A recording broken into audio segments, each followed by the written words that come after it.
caught in the crossfire. If you are working in a hospital for a long time but still you are a junior nurse and you are a normal nursing officer, so what could be the reason why you are not senior staff?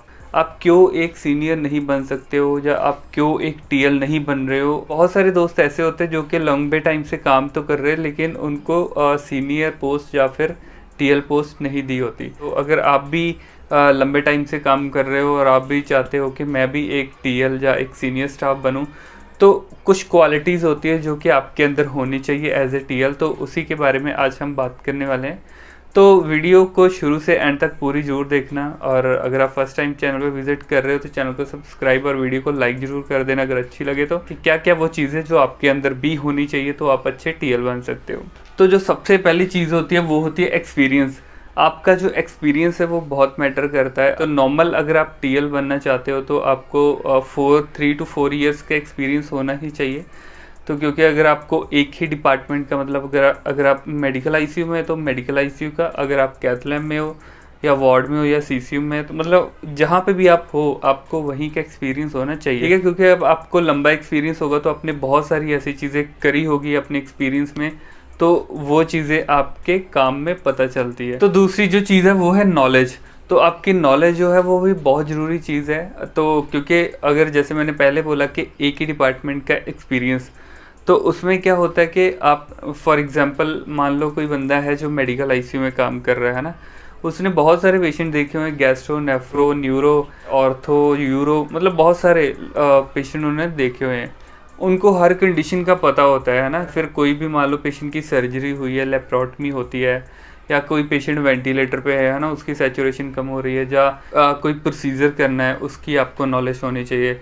चाहे patient को central line डलवा रहे हैं, चाहे इंटूबेट करवा रहे हैं, चाहे आईसीडी ड्रेन डलवा रहे हैं, है ना, कोई भी आईसीयू में ऐसा काम, उसकी आपको नॉलेज होनी ही चाहिए। क्योंकि एज ए टीएल अगर मान लो आपका स्टाफ है जिसको नहीं आता है, किसी पेशेंट की एंडोस्कोपी होनी है और आपके स्टाफ को नहीं पता है, तो वहाँ पे you are the responsible person. तो आपको ही वो चीज़ असिस्ट करवानी है। अगर आपको खुद नहीं पता, आपको खुद नॉलेज नहीं है कि यहाँ पे क्या क्या सामान है, एंडोस्कोपी करना है तो क्या क्या सामान चाहिए, अगर पेशेंट का आईसीडी डालना है तो उसके लिए क्या क्या सामान अवेलेबल होना चाहिए, तो वो सब अगर आपको नहीं पता है तो आप अच्छे टीएल नहीं बन सकते हो। तो नेक्स्ट चीज़ जो होती है एबिलिटी। तो आपकी एबिलिटी जो है बहुत मैटर करती है एज ए टीएल। तो अगर आपके अंदर इतनी कैपेबिलिटी, आप इतने एबल नहीं हो, आपके अंदर इतनी कैपेबिलिटी नहीं है कि आप पूरे आईसीयू को संभाल सको, मतलब पूरे पेशेंट्स को, पूरे स्टाफ को ना संभाल सको, तो आप एक टीएल बनने के लायक नहीं हो। तो एबिलिटी में बहुत सारी चीज़ें आती है, जैसे कि वर्किंग एबिलिटी, आप कैसे काम करते हो, क्योंकि आप ही वो बंदे हो जिसको देख के आपके जूनियर सीखेंगे, ठीक है। तो इसलिए बीइंग ए टीएल हर काम में आप परफेक्ट होने चाहिए। फॉर एग्जांपल मान लो अभी आप सक्शन कर रहे हो ना, किसी पेशेंट, कोई पेशेंट है आपके पास, आपके जूनियर ने पूछा कि आपके जूनियर को सक्शन नहीं करना आता, तो उसने बोला भैया मेरे साथ सक्शन करवा दो। तो आप कर रहे हो suction as a primary nurse, आप सक्शन कर रहे हो, आपका जूनियर आपकी हेल्प कर रहा है, ठीक है। उस टाइम पे आप कैसे एसेप्टिक टेक्निक यूज़ करते हो या नहीं करते हो, आप कैसे कैथेटर को टच कर रहे हो, कैसे आप वेंटिलेटर को डिस्कनेक्ट कर रहे हो, आपका डोमिनेंट हैंड और नॉन डोमिनेंट हैंड के बीच में आपको फ़र्क नहीं पता है कि कौन सा मैंने कहाँ पे टच करना है, मेरे डोमिनेंट हैंड की कितनी मतलब लिमिटेशंस है और इसकी कितनी है।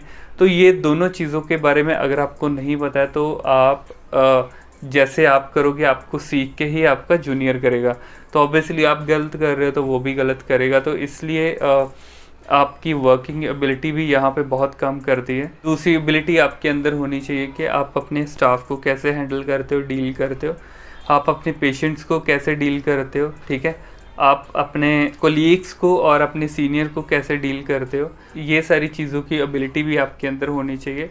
आईसीयू में कुछ भी ऐसा हो जाता है जहाँ पे चाहे मान लो कोई अटेंडेंट आके वहाँ पे झगड़ा करने लग जाता है, कोई डॉक्टर नहीं है उस टाइम पे, पेशेंट को कुछ चाहिए या कुछ पूछना है, जब ऐसा कुछ भी सिचुएशन हो सकती है जिस टाइम पे you are the senior person and you will be the responsible for that.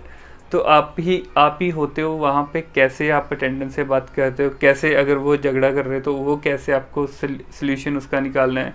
तो हर चीज़ के लिए वो एबिलिटी आपके अंदर होनी चाहिए। कम्युनिकेशन एबिलिटी भी आपके अंदर होनी बहुत ज़रूरी है। जैसे कि बहुत बार होता है आपके पास कोई नाइजीरिया से पेशेंट आते हैं, कोई अरेबिक पेशेंट आते हैं, है ना। तो कई बार वो पेशेंट के मतलब या तो इंग्लिश बिल्कुल नहीं जानते, उनके इंटरप्रेटर उनके साथ आते हैं। अदरवाइज़ बहुत बार होता है कि आजकल जितने भी मरीज आते हैं मोस्टली वो इंग्लिश तो जानते ही जानते हैं। तो बीइंग ए टीएल आपको भी इंग्लिश आना बहुत ज़रूरी है। हिंदी, इंग्लिश, और ये 2 मेन लैंग्वेज है जो कि आपको आनी ही चाहिए। हिंदी तो खैर सबको ही आती है, लेकिन इंग्लिश जो है वो मेन आपको आनी ही चाहिए एज ए टीएल। क्योंकि कोई भी आजकल तो वैसे मैंने बहुत सारे देखे हैं, हर स्टाफ जो भी आता है या फिर सबको इंग्लिश मतलब नॉर्मल वो बात कर लेता है, लेकिन बहुत बार ऐसा भी होता है जो नहीं भी कर सकते। तो वहाँ पे अगर आप टीएल हो तो आप ही वो बंदे होते हो जो कि हैंडल करेंगे। क्योंकि अगर स्टाफ को नहीं हो रहा है तो स्टाफ तो बिल्कुल साइड पे हो जाता है कि वो हमारे टीएल है या वो हमारे सीनियर, आप उनसे बात करो। तो वहाँ पे अगर आप भी कुछ नहीं कर पाते हो, आप भी आपकी कम्युनिकेशन स्किल्स अच्छी नहीं है, आप इंग्लिश नहीं, कन्वर्सेशन आपकी अच्छी नहीं इंग्लिश में, तो वहाँ पे आपको दिक्कत हो सकती है। देन आपकी जो है इमेज है ना वो आपकी फिर ख़राब हो जाती है ना, अपने जूनियर्स के सामने भी और पेशेंट के अटेंडेंट के सामने भी। तो इसलिए ये चीज़ भी बहुत ज़रूरी है। तो डिसीज़न लेने की एबिलिटी जो है वो भी आपके अंदर होनी चाहिए। क्योंकि बहुत बार ऐसा होता है आईसीयू में कि आपको इंस्टेंटली डिसीज़न लेने पड़ते हैं। कुछ मैंने ऐसे भी लोग देखे जो कि डिसीज़न नहीं ले पाते कोई भी ऐसी कंडीशन में, जहाँ वो हर चीज़ के लिए अपने सुपरवाइज़र के ऊपर रिलाई करेंगे, हर चीज़ के लिए अपने सीनियर्स के ऊपर उनको फ़ोन करेंगे या डॉक्टर के ऊपर रिलाई करेंगे।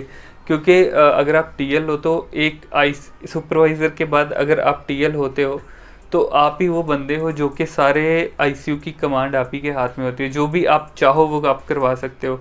लेकिन अगर आपके अंदर ये एबिलिटी नहीं है कि आप इंस्टेंट डिसीज़न नहीं ले सकते हो, देन आप एक अच्छे टीएल नहीं बन सकते हो। जो चौथी चीज़ होती है वो होती है रिस्पॉन्सिबिलिटी। आप कितने रिस्पॉन्सिबल हो अपने पेशेंट्स को लेके या उनके अटेंडेंट्स को लेके या उनके अपने कोलीग्स को लेके या अपने जूनियर्स को लेके, तो उन सब की रिस्पॉन्सिबिलिटी आपको लेनी होती है। देन कोई भी प्रोसीजर है या किसी डॉक्टर, कोई डॉक्टर आया है उनके साथ राउंड करवाना है, उस चीज़ की रिस्पॉन्सिबिलिटी आपकी होती है।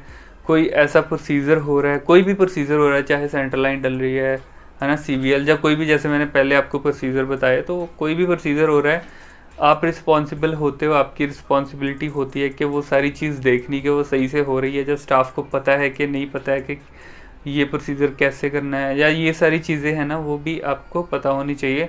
और आप वहाँ पे अवेलेबल होने चाहिए प्रोसीजर के टाइम पे, क्योंकि एज ए टीएल ये आपकी रिस्पॉन्सिबिलिटी होती है कि जो भी प्रोसीजर चल रहा है वो बिल्कुल एक्यूरेटली हो और एसेप्टिक टेक्निक से हो। तो इसके साथ साथ पूरे आईसीयू की रिस्पॉन्सिबिलिटी आप ही की होती है। चाहे आपके आईसीयू में 10 बेड है तो 10 पेशेंट है वहाँ पे, तो 10 की रिस्पॉन्सिबिलिटी आपकी है। वो उनका पूरे का ओवर, जैसे आपको पता है टीएल हैंड ओवर होता है, मतलब पूरे पेशेंट का हैंड ओवर एक आपके पास होता है। क्योंकि बहुत बार अगर स्टाफ कोई चीज़ स्किप कर जाता है, कोई चीज़ भूल जाता है, आपके पास रिटर्न में वो चीज़ें लिखी होनी चाहिए कि नेक्स्ट प्लान क्या है, इस पेशेंट का प्लान क्या है, इसका प्लान क्या है। तो वो सारी जो चीज़ें हैं वो आपको इंक्लूड करनी होती है उसमें, ठीक है। तो ये चीज़ भी आपकी रिस्पॉन्सिबिलिटी के अंदर आती है।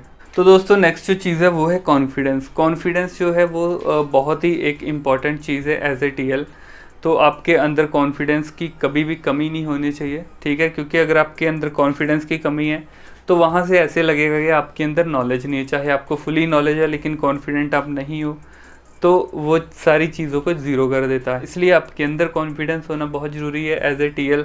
के हर काम में, आपके हर प्रोसीजर में, आपके हर किसी चीज़ में आपका कॉन्फिडेंस शो होना चाहिए। और फिर डॉक्टर्स के जब राउंड होते हैं उस टाइम पे कैसे कॉन्फिडेंस के साथ बात करनी है, या कोई अटेंडेंट ऐसे आते हैं या पेशेंट के साथ कैसे आप बात करते हो, तो वो सारी चीज़ों में आप कॉन्फिडेंट होने चाहिए। ऐसा नहीं है कि आप कुछ एक्सप्लेन कर रहे हो लेकिन आप उस चीज़ में कॉन्फिडेंट नहीं हो, आप कोई गलत इन्फॉर्मेशन दे रहे हो, तो वो सारी चीज़ें भी बहुत मैटर करती है। तो इसलिए कॉन्फिडेंस जो है वो भी आप एज ए टीएल आपके अंदर होना चाहिए।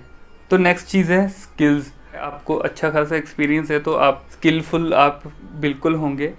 क्योंकि स्किल्स में अगर हम बात करें तो कौन कौन सी स्किल्स होनी चाहिए, जैसे मैंने आपको पहले बता दिया था कि प्रोसीजर की सारी की नॉलेज होनी चाहिए। इसके साथ साथ जैसे कोई पेशेंट आपके पास आया है ना, जैसे किसी को हाई रिस्क मेडिसिन देनी है, जैसे मान लो कॉड्रोन देना है या केसीएल देना है, तो एज ए टीएल अगर मेरे पास पेशेंट आता है तो मेरा जो जूनियर स्टाफ होगा अगर उसको नहीं कैनुला लगाना आ रहा है ईजेवी, तो देन वो मुझे बुलाएगा। अगर फिर उस टाइम पे मैं स्किलफुल नहीं हूँ, मुझे वो चीज़ आती नहीं है, देन वहाँ पे मैं भी उसी के जैसा हूँ, मैं कोई टीएल नहीं हूँगा, फिर मैं भी एक जूनियर स्टाफ के जैसा ही होगा। तो मतलब उसमें और मेरे में यही फ़र्क होगा कि वो कैनुला लगाने के लिए मुझे बुलाएगा, लेकिन मैं किसी और को नहीं बुलाऊँगा, मुझे खुद ही करना है। तो इसलिए आप स्किलफुल होने बहुत ज़रूरी है ना। और आपको कैनुला लगाने की नॉलेज, आपको ईजेवी लगाने की, आपको अर्टीरियल कैनुला लगाने की नॉलेज, फिर ड्रेन जो लगी होती है उसको कैसे ड्रेन हैंडलिंग कैसे करनी है वो चीज़ का। तो ये कुछ स्किल्स होती है जो कि आपके अंदर होनी चाहिए, क्योंकि आपको कभी भी ज़रूरत पड़ सकती है इस चीज़ के लिए। तो इस चीज़ के लिए भी आप किसी दूसरे के ऊपर रिलाई नहीं कर सकते हो, ये चीज़ आपके अंदर होनी चाहिए। तो दोस्तों ये कुछ चीज़ें हैं जो कि एज ए टीएल आपके अंदर होनी चाहिए। तो अगर आपके अंदर ये चीज़ें नहीं हैं, जितनी भी चीज़ें मैंने आपको बताई है, वो आप अपने खुद के साथ वो चीज़ों को रिलेट करके देखो। अगर आपको कहीं पे भी ये लग रहा है कि हाँ यार ये चीज़ मेरे अंदर नहीं है, या आपकी नॉलेज अच्छी नहीं है, या आपका कम्युनिकेशंस अच्छा नहीं है, या आप स्किलफुल नहीं हो, या आपके अंदर कॉन्फिडेंस नहीं है ना, तो ये सारी चीज़ों में से कुछ भी चीज़ अगर ऐसी है जो आपके अंदर नहीं है, तो आप एक अच्छे टीएल नहीं बन सकते हो। और मे बी यही कुछ रीज़न होंगे कि आप एक टीएल अभी तक नहीं बने हो। तो अगर आप अपने काम को लेके पंक्चुअल नहीं हो, आप अपने आईसीयू का कुछ ध्यान नहीं रखते हो, कौन कोई चीज़ लेके जा रहा है, कौन आ रहा है, कौन क्या कर रहा है, आप बस अपने फ़ोन पे लगे रहते हो, तो पूरा दिन फ़ोन देखते रहते हो जब भी फ्री हो, तो ये सारी चीज़ें होती है जो कि मतलब आपको जो जज करने वाले होते हैं, ऑब्जर्व करने वाले होते हैं, चाहे आईसीयू के डॉक्टर हो, या आपके सीएनओ आते हैं, या आपकी एएनएस, टीएनएस, एनएस, या कोई भी आपको आते हैं, वो सब आपको जज करते हैं। या आपका सुपरवाइज़र भी आपको जज करता है कि आप कितनी रिस्पॉन्सिबिलिटी ले रहे हो, और आप फिर आगे मतलब प्रमोशन के लायक हो या नहीं। तो ये सारी चीज़ें मैटर करती है। तो इसलिए ये सारी चीज़ें आपके अंदर होनी चाहिए, और इन सब चीज़ों को अगर आप इम्प्रूव करते हो तो definitely you will be the TL. तो आप भी एक टीएल अच्छे बन सकते हो, और सब आपको जज करेंगे, और फिर सब आपको मिलके टीएल बनाएंगे अगर ये सारी चीज़ें आपके अंदर है। तो दोस्तों आई होप कि ये वीडियो आपको बिल्कुल बेनिफिशियल लगी होगी, क्योंकि बहुत सारे दोस्त है, हर किसी को अच्छी पोस्ट, जितनी अच्छी पोस्ट आपको मिलती है उतने ही आपके ज़्यादा पैसे बढ़ते हैं। कोशिश करो ये सारी चीज़ें आपके अंदर हो, तो फिर आप भी एक अच्छे टीएल बन जाओगे। तो दोस्तों आई होप कि आज की वीडियो आपके लिए हेल्पफुल रही होगी। अगर और कोई भी डाउट है तो आप मुझे कमेंट सेक्शन में पूछ सकते हो। तो मिलते हैं नेक्स्ट वीडियो के साथ, तब तक के लिए बाय बाय।